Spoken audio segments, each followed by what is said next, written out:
Hello everyone, my name is Erin and I am a registered nurse. I currently work in the hospital setting on a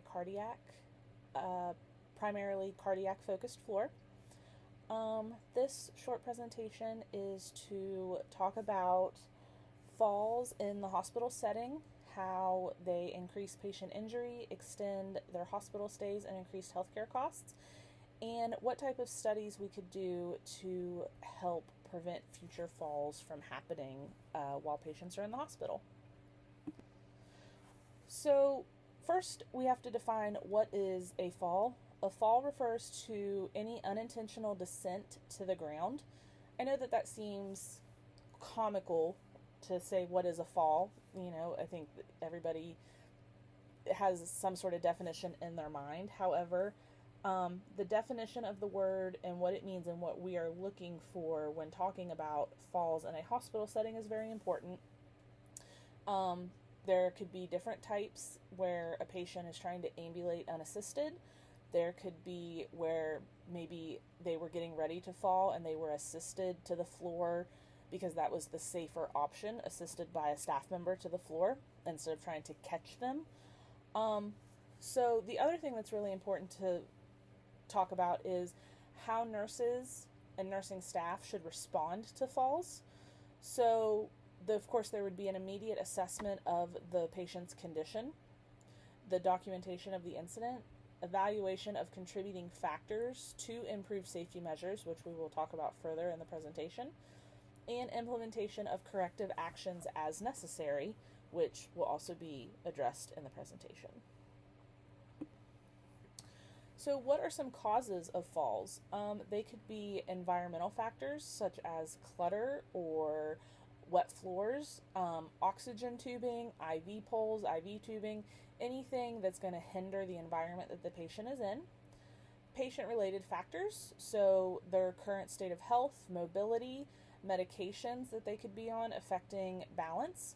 And it's important to remember some of those medications are ones that you might not think about. Flomax, for instance, one that helps with male prostate health and the elimination of urine, but we also have to remember that medication causes a fluid shift, and fluid shifts can cause unbalance and dizziness, which can lead to falls. Equipment in the way, either equipment doesn't work, say maybe does a wheel pop off of a walker, which seems unlikely, but totally possible. Wheelchairs, IV poles, things of that nature. I've also seen patients trip over the actual hospital bed themselves before. Basic risk factors. Age. So your elderly patients are at a much higher risk. Studies have shown time and time again that a patient simply being the age 65 puts them at a significant higher risk than somebody who is 55. Diagnosis. What is the patient dealing with medically? Are we a stroke survivor and we're dealing with mobility issues afterwards? Are we confused? Do we have dementia? Are we dealing with cardiac issues that might cause tachycardia or bradycardia? Are we dealing with blood pressure issues, high blood pressure or low blood pressure? So it's very important to know what our patient's medical history is and what brought them in and they were furthermore diagnosed with for their admission to the hospital. Physical limitations, weakness, dizziness, impaired vision is one that I think people forget about. We get very used to our everyday environment. You might be able to walk to the bathroom when you get out of bed at home just by the way the wall feels in your house and you don't even realize it. So you take somebody who out of their normal environment, and even though the walk from the bed to the bathroom seems like it could be the most simplest thing, you add confusion, hospital delirium, medications. There's a lot of different moving parts and pieces that can impact somebody's health and wellness, and what seems like could be a very preventable fall could still happen. So consequences of falls. Physical injuries, of course. Psychological effects, I don't think that's talked about enough. If an elderly person sustains a fall, sustains an injury, or even a fall that does not result in an injury, that could cause them to develop a fear of their limitations and a fear of being able to continue to have that mobility, and that's, people will stop walking because of that. An increased length of hospital stay and healthcare costs. Responding to falls, which we've already covered this. Prevention strategies. So, regular assessments of patients' mobility and their fall risks, keeping their rooms clean and clear as much as we can, the proper use of assistive devices, nursing staff having training on fall prevention and protocols, and patient education.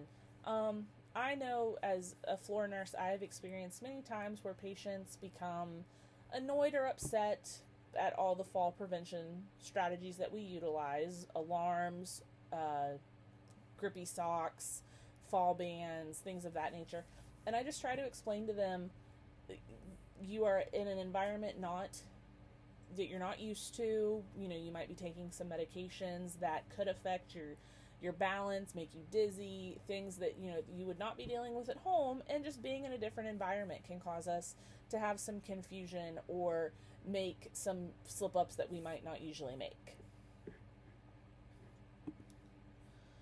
Different types of injuries that can occur: fractures, head injuries. Head injuries, that's something that you always have to keep in mind. If your patient is on any type of anti-coag, we need to be getting them to a stat head CT. Soft tissue injuries, lacerations. Our elderly population, their skin is so thin and so fragile, so we have to keep in mind that they could cause a lot of damage to their skin, which could lead to infection, and just how the cycle starts. Dislocations, bruising, internal injuries, again, keep in mind your patients who are on anti-coags, and spinal injuries, which could cause severe debilitating mobility issues. So, speaking on the increased length of stay, they're going to need additional medical attention, medical assessment, potential surgical interventions. Unfortunately, I have seen patients who have fallen, sustained a hip fracture, led to hip surgery. So, what started out maybe as a trip to us because of AFib RVR or bradycardia, something that we could have had them in and out in a fairly decent, timely manner, has turned into something much larger. Increased monitoring for the patient. Following a fall, the patient's going to require more intensive monitoring, care, intervention, and that's going to prolong their time in the hospital. The cost to healthcare. So I think this is one that sometimes people forget about. Increased treatment costs. Falls often require additional medical treatments and follow-up care. So extending the hospital stays, rehabilitation services, and complications. All of these things add additional costs to healthcare that our facilities a lot of times end up having to eat the cost on, because Medicare and Medicaid is only going to cover so much. Patients can't afford out-of-pocket costs. It all adds up in the end, and unfortunately, as much as we would like to keep our focus on patient care, what is the best thing for the patient, what to do for the patient, it cannot be lost on us that healthcare in America is very much a business, not only in America, in all the developed nations around the world, and it does cost money to try to provide the best care that we can. One thing that I think that should be pointed out is falls can contribute to increased staffing needs. And you hear that and you think, great, we could always use more staff. But it's staffing needs to make somebody a one-on-one monitoring for their own safety. It's not increased staffing needs to have additional people on the floor to help with the other patients. Of course, legal and liability expenses. Sometimes injuries in hospitals lead to litigation, and that can affect the hospital, the provider, the nurses, the aides, everybody. higher rates of insurance costs, and the impact on the hospital's reputation. So, in a study focused on fall prevention in a hospital setting, the ideal participants would include a group of individuals representing various perspectives within the healthcare system. Patients who have a history of falls or are considered at high risk due to factors such as age, mobility, limitations, or underlying health conditions would be essential participants. By selecting this group, the study can gather a comprehensive understanding of the factors contributing to falls and the effectiveness of different prevention measures in a hospital environment. A descriptive study, the definition of that is a research methodology that aims to provide a comprehensive overview of a particular topic by collecting and analyzing data. This type of study focuses on characterizing the features, behaviors, or conditions of subjects, allowing researchers to identify patterns and trends within the data. So, a descriptive study can help with fall prevention in a hospital setting by analyzing and documenting the characteristics and circumstances surrounding patient falls, by collecting data on factors such as demographics, medical conditions, mobility issues, and environmental conditions at the time of the fall. Researchers can identify common patterns and contributing factors. The insights gained from a descriptive study can inform hospital policies and practices aimed at reducing fall incidents and improving patient safety. And there is a list of the references that was used to compile this information. Thank you for your time.